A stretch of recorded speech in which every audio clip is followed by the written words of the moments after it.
नमस्कार, मैं आपका अंकल। आज हम आपको एक ऐसी सच्ची घटना सुनाने जा रहे हैं जिसको सुनकर आप स्तब्ध हो जाएंगे। हाँ, मैं सही कह रहा हूँ। अंकल जब सोए लाशों के बीच, आप सोचते होंगे ये कैसे हुआ कि अंकल लाशों के बीच सोए। हाँ, मुझको नहीं पता था कि ये इसमें इतनी लाशें हैं और मैं भी उन्हीं के बीच में सो गया था। ये एक सच्ची घटना थी। ये लगभग सन 94 के आसपास स्थान था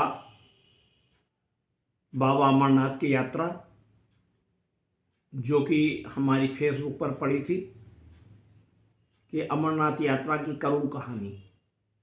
उसी का एक पार्ट हम आपको सुना रहे हैं और इस पार्ट को सुनने के बाद थोड़ी सी आप चौकसी रखेंगे। जब भी आप पहाड़ों पर जाएंगे तो थोड़ी सी आप जागरूकता अपने आप में रखेंगे। हम लोग ये पठानकोट से होते हुए स्वर्ण मंदिर वगैरह ये सब देखते हुए हम लोग जम्मू पहुंच जाते हैं और जम्मू में पहुंचने के बाद हम लोग जो है यही सब पूरा बस के द्वारा श्रीनगर के लिए रवाना होते हैं और वहाँ पर पहलगाम पहुंच जाते हैं। पहलगाम से हम लोग चंदनवाड़ी होते हुए पंचतरणी पहुंच जाते हैं और पंचतरणी के बाद में ही वहाँ पर अमरनाथ यात्रा की गुफा है। लेकिन जब हम लोग शाम को वहाँ पर पहुँचते हैं तो बिल्कुल शाम हो चुकी थी और मौसम बिगड़ गया था। पहले आइए हम आपको ये दिखाएं कि मैं वाकई में वहाँ गया था, कोई अतिशयोक्ति नहीं है इसमें। मैं बेटी से कहूँ, बेटी जरा इसका एक आध फोटो दिखाइए बच्चों को। ये देखिए सारे फोटो वहाँ पर के रास्ते के सीन हैं। बस के सामने सभी बच्चे खड़े हुए हैं। ये लगभग 12-13 लोग हम लोग गए थे, कुछ बच्चे अंदर हैं और बड़ी ही सुखद यात्रा चल रही थी। जितनी भी यात्रा थी बड़ी सुखद चल रही थी और पूरे एंजॉय के साथ हम लोग मस्ती ले रहे थे। और मस्ती लेते लेते अचानक जब हम लोग ऊपर पहुंच जाते हैं तो ऊपर पहुंचने के बाद में दर्शन नहीं हम लोगों को हो पाते हैं, उससे पहले ही मौसम बिगड़ जाता है। पहाड़ों पर मौसम कब बिगड़ जाए हम ये नहीं कह सकते हैं कि पहाड़ों का मौसम कब बिगड़ जाता है। लेकिन आप लोगों ने जैसा कि फिल्मों में देखा होगा कि हल्की हल्की स्नोफॉल हो रहा है। वो भैया स्नोफॉल पहले तो हम लोगों को, क्योंकि हम लोग नीचे के रहने वाले, हम लोगों को ये लगा कि अरे ये स्नोफॉल कितना सुंदर सा लग रहा है। और धीरे धीरे ये देखिए, ये वाइफ मेरी और मेरा बेटा खड़ा हुआ, पीछे सारी बर्फ ही बर्फ है। तो उसमें वो जब वहाँ पर पंचतरणी में जब मौसम खराब हुआ तो चारों तरफ से बर्फ बरसने लगी। पहले तो वो स्नोफॉल इतना जैसे फिल्मों में दिखाई जाती है वैसे बरसती रही। हम लोग बड़े खुश, सभी लोग भर भर के बर्फ एक दूसरे के मार रहे थे और खेल कूद रहे थे और मस्ती आ रही थी। धीरे धीरे क्या हुआ भाई साहब कि वो पूरी बर्फ जो थी वो गोलों में बदल गई। मतलब आप जैसे ये जो बाहर बच्चों लोगों के लिए वैसे चरखी चला करके गोले बनाते, इतने इतने बड़े गोले वो बर्फ के बन गए। ये फिल्मों वालों ने तो देखे नहीं होंगे। अब जब वो गोले बरसने लगे तो हम लोग एकदम स्तब्ध कि ये ऐसी कैसी बरसात। थोड़ी देर में ही जो हमारी कम से कम वहाँ छोलदानियाँ लगी थी, वो 200-250 छोलदानियाँ वहाँ पर लगी थी। उन्हीं में एक कृत्रिम बना दिया जाता है, उसी में हम सब लोग लेटते हैं। अब क्या देखते हैं कैसे भी उसके अंदर हमारे दो साथी बिछड़ गए थे। वो दो साथी वो किसी सूरत से आगे तो बैन लगा दिया गया, यात्रा आप नहीं कर सकते हैं, दर्शन नहीं कर सकते, क्योंकि वहाँ से 2-3 किलोमीटर रही होगी गुफा। वो लोग नीचे जमीन के पास से जो नदी बह रही है उसके सहारे शॉर्टकट मारते हुए और वो लोग पहुँच गए। हम लोग वहीं पर रह गए। अब बिल्कुल रात का भाई साहब टाइम हो चुका था। मेरे टीम के सारे सदस्य, क्योंकि मैं ही उसका हेड था, बुजुर्ग होने के नाते हमको ही हेड बना दिया गया, जैसा अंकल आप कहोगे वो ही मानेंगे। हम लोग 12-13 लोग उस शोलदारी में फंसे हुए थे। चारों तरफ जहां तक देखो भैया, हम आपको क्या बताएं, कितनी मोटी बर्फ। एक अंदाज से हम आपको अगर बताएं तो लगभग इतनी मोटी तो बर्फ गिर चुकी होगी। हमारी जितनी छोलदारियां थी सब ऊपर बर्फ से भरी हुई थी। एक आदमी अंदर बैठा हुआ उसको छोलदारी को हिला रहा था और बर्फ को बार बार गिरा रहा था। रात करीबन शाम के 7 ऊपर साइड में जब बिल्कुल अंधाधुंध हो गया तो तब तक मेरे दोनों साथी नहीं आए थे। उनमें एक का नाम था कमलेश और दूसरे का नाम था संजीव, जो कि हमारे साले साहब थे। इसके साथ में धीरे धीरे बरसात भी होने लगी थी, हल्की हल्की फुहार भी। अब नीचे भरा हुआ पानी और ऊपर बरसात, और कोई भी ऊपर रास्ता नहीं है। एक वही पगडंडी गई हुई है अमरनाथ यात्रा के लिए।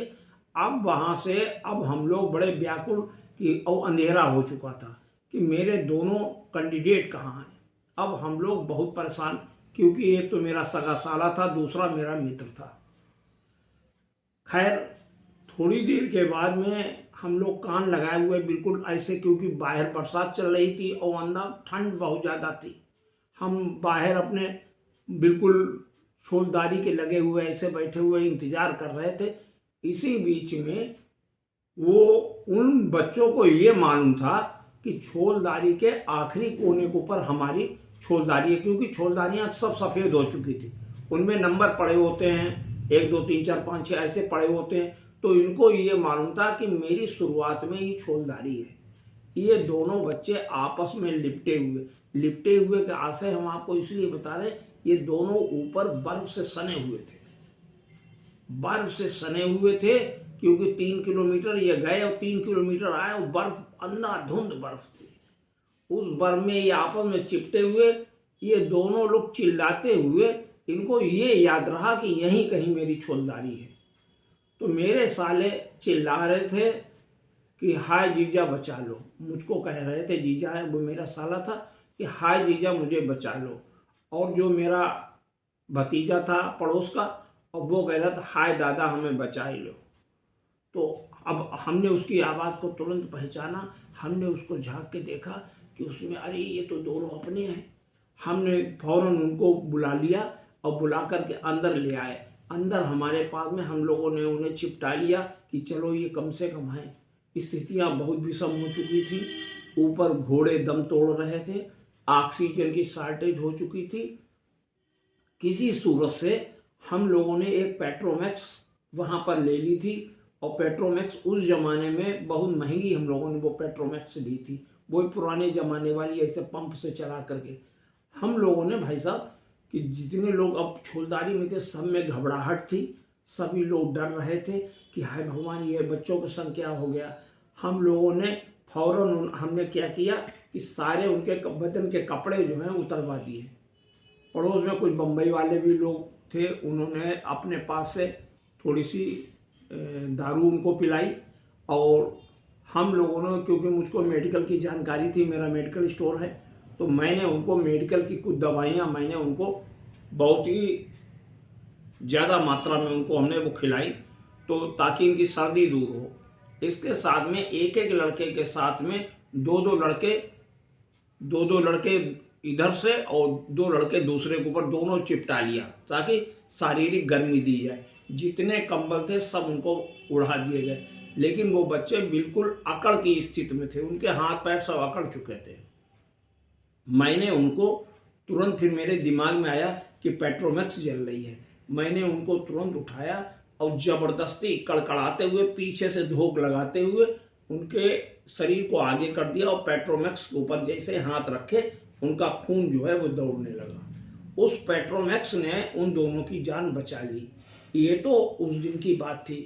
किसी सूरत से रात कटी। रात कटने के बाद में ये निर्णय लिया गया कि पुलिस ने भी आगे बंदिश लगा रखी थी और हम लोगों ने ये निर्णय लिया अब हम लोग वापस अपने घर की तरफ चलेंगे। यहाँ पूरे भर में पूरे इंडिया में ये फैल चुका था, स्थितियाँ ऊपर बहुत नाजुक हुई, बहुत लोग मरे हैं। हम लोग भी फौरन भाग लिए। हम लोग भैया चल दिए। ऊपर साइड में बड़ा ही चढ़ाई थी, उस चढ़ाई पर हम लोगों को पहुंचना था। उस चौड़ाई के बाद में ही नीचे साइड में ढलान थी।